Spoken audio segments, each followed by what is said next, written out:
Hei, täällä on Ola ja olen täällä tänään kertoa sinulle, kuinka sinä voi ottaa sun oma IP-osoite Suomesta.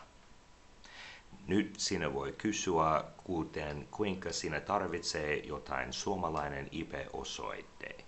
No, se on, koska esimerkiksi sinä haluat katsoa video, niin tuo Yle Urheilu tai Netflix.fi tai Viaplay subtitlee englanniksi suomeksi ja sitten katsomaan, kun sinä olet ulkomailla.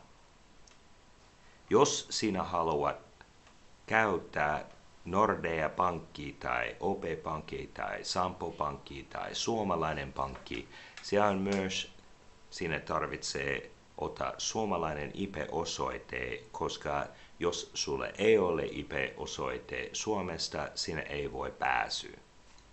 Jos sinä haluat sun oma IP-osoite Suomesta, se on helposti, sinä tarvitsee joku asia, nimi on VPN tai Virtual Private Network.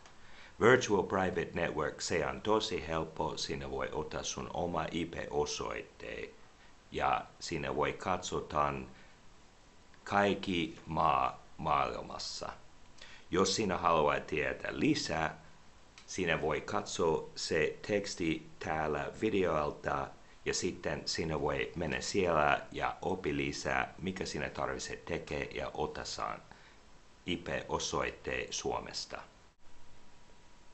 Kiitos paljon ja hyvää päivää jatkua.